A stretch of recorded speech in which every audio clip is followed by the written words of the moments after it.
Hi everyone. What I'd like to talk about today is what has been going on in 2020, why it has been happening, and how you can actually benefit from it.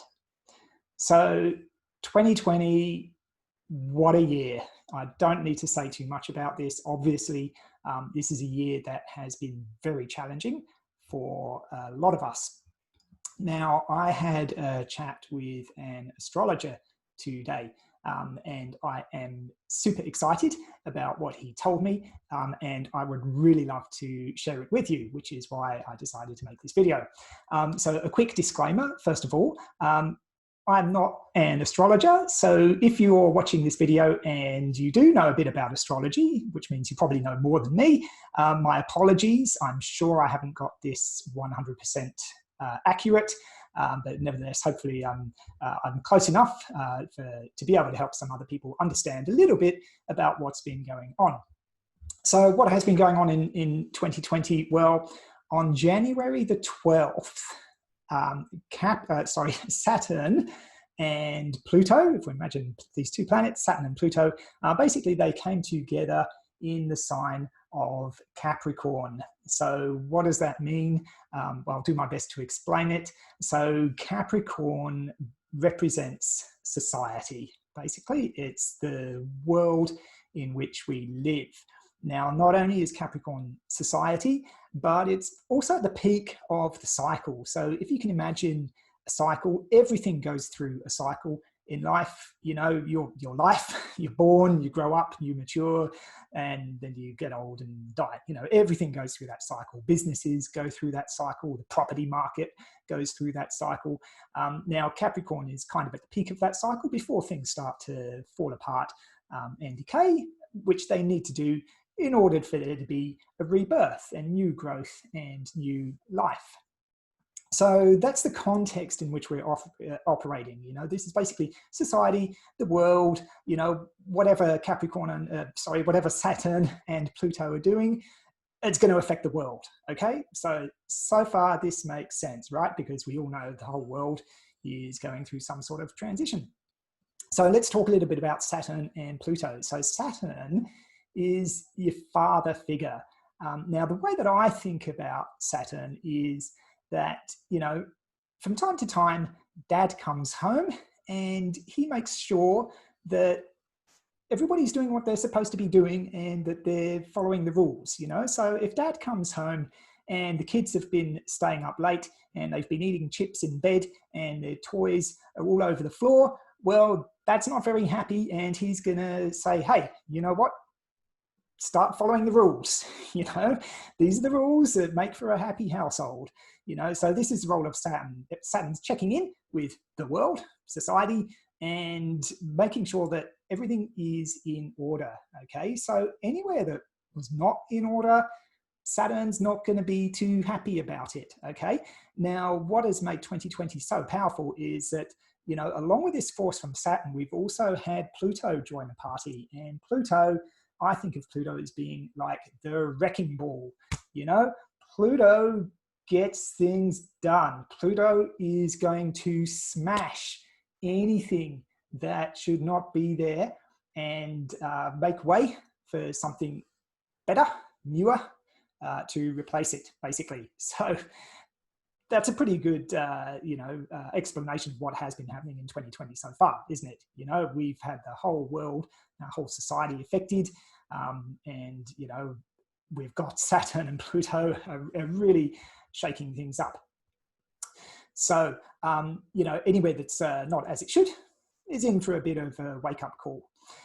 So it affects the whole of society, but of course it's also got the potential to affect you as an individual. Now, this could be indirect because you're a part of the society. So if something happens to the whole of society, it's going to affect you, you know, by default. But it also has the potential to affect you directly. You know, there might be areas where you are directly impacted by these forces or by these energies. You know, any areas of your life that aren't right or that aren't following the rules, they're not how they're supposed to be, those parts of your life might be getting a bit of a wake-up call as well. So this could be your job, it could be your relationships, it could be your health, it could be your finances, you know, anywhere in your life that's not following the rules.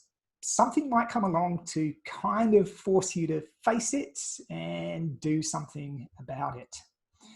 So how can you take advantage of this? How can you make, create something better out of it and make your life better, basically? I'm sure that most of us want a better life than 2020 has been so far. Well, I'm not suggesting that you quit your job and split up with your partner, okay? That's not what I'm suggesting at all.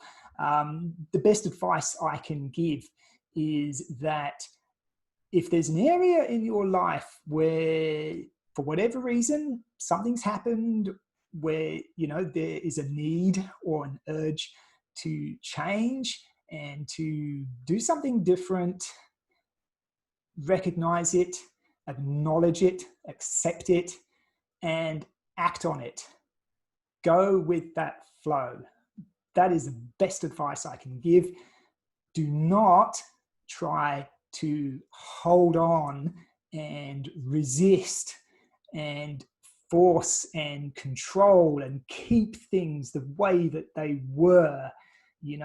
A lot of people find change a little bit difficult. We kind of like things as they are usually, but if you try to hold on to something when there's a powerful force basically telling you things have got to change, you're going to survive a lot better if you can go with that change. Anytime that you try to force things and hold on and try to keep things as they were and resist change, usually doesn't end well, because you know what happens if you don't. I'm sure you know this, okay? The cosmos says, okay, you didn't learn that lesson, I'd better give you an even harsher lesson, and we go from having a wake-up call to being dragged out of bed by our heels, and it's even less fun than it would have been if you'd done it the first time you got this message. Ian White calls this the Mack truck experience because it can feel like you've been hit by a Mack truck. It is not a pretty picture. So to avoid the Mack truck experience, if there is a need for change in your life, go with it. That's the best advice I can possibly give you. If you want to be a little bit more proactive about it, you could actually look at all of the different areas of your life, especially anywhere where there's any sort of structure, anything that is connected to how you relate within society.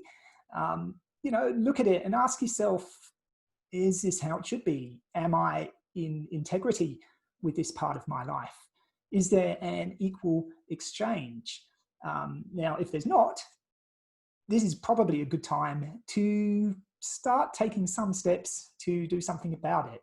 Take advantage of this natural energy that is pushing things in that way anyway.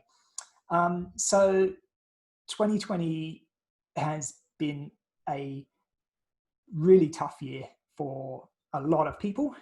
I've had my own transitional experiences. Some of them are not resolved yet, but I can tell you this: despite all the turmoil and all the challenges that we face, I actually feel incredibly optimistic about the future, and I'm excited about this opportunity that we've got to basically make things better than they were. It's not over yet, obviously. We've got a bit of work to do, but yeah, I think, change is coming. How you manage that change, how you cope with it, how you deal with it, only you can really decide that. That's the one thing you can control in your life is, what am I going to do about this situation that I'm in? That is where you are most empowered. Okay, I hope you enjoyed this video. I really do wish you good luck with everything and all the best. Namaste.